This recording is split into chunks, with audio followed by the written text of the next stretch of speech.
안녕하세요. 광교공입니다. 오늘은 묵시적 갱신에 대해서 알아보겠습니다. 묵시적 갱신. 계약이 만기가 되면 임대인이나 임차인이나 만기 한 달 전까지 재계약을 할 건지 아니면 계약 해지를 할 건지 통보를 해야 됩니다. 만기 한 달 전입니다. 어떤 경우 이제 깜빡해서 29일이나 28일 전에 할 경우에 주인에 따라 다릅니다. 어떤 사람은 그냥 대충 한 달이니까 넘어가는 사람도 있는데 어떤 분들은 하루만 지나도 이미 묵시적 갱신 됐다 이렇게 주장하는 분들이 있습니다. 그래서 여러분들이 재계약할 건지 계약 해지할 건지 한 달 전까지 뭐 두 달 전에 해도 상관은 없습니다. 하여튼 너무 일찍 하면 뭐 주인이 또 까먹을 수도 있고 그래서 너무 일찍 하는 건 안 좋고요. 두 달 전에서 한 달 전 사이에 하는 게 좋습니다. 그래서 만기 한 달 전까지는 정확하게 재계약을 할지 아니면 계약 해지를 하고 나갈지를 통보를 해야 됩니다. 근데 대부분의 분들이 그냥 깜빡합니다. 그리고 어떤 분들은 만기되면 그냥 뭐 자동으로 계약 해지되는 줄 알고 있는 분들도 있습니다. 그렇지 않습니다. 만기 한 달 전까지 재계약을 할 건지 계약 해지를 할 건지 정확하게 통보하는 게 좋습니다.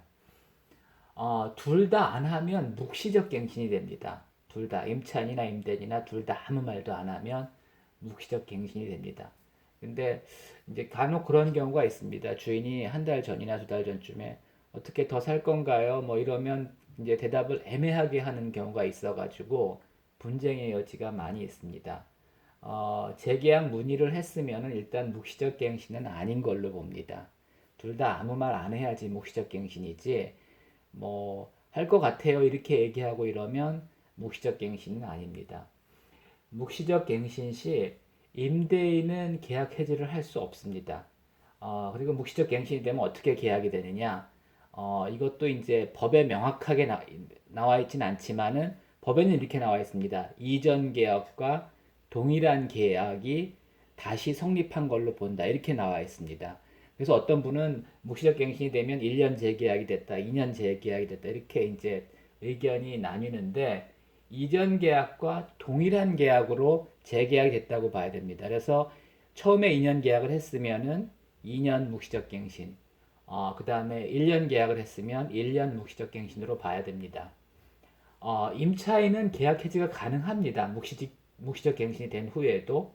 근데 이제 그 효력은 3개월 후에 발생합니다. 그러니까 임차인이 묵시적 갱신이 된 상태에서 계약 해지해 주세요. 그러면 주인은 3개월 후에 이제 빼줘야 되는 겁니다. 안 빼주면 어떻게 되느냐?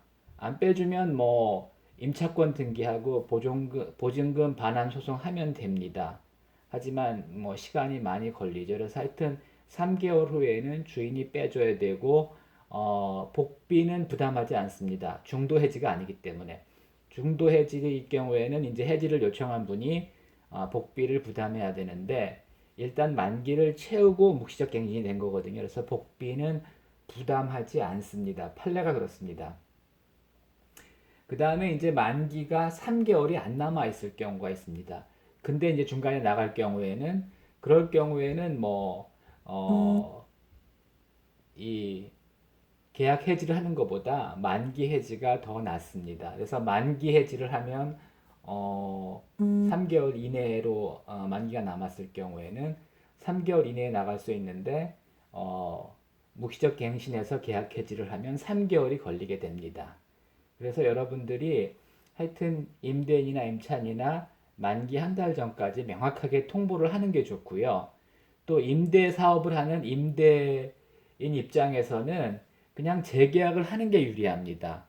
재계약을 하면은 뭐 1년이나 2년이나 계약이 연장되는데 묵시적 갱신이 되면은 뭐 임차인이 언제든지 계약 해지를 하면 3개월 후에 빼줘야 되는 거거든요. 그래서 임대인은 재계약을 하는 게 유리하고요.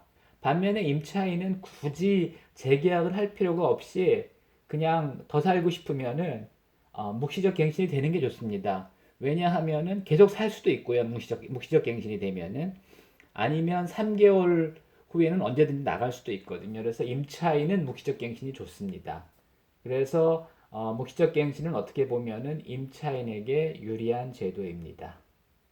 네, 오늘은 여기까지입니다.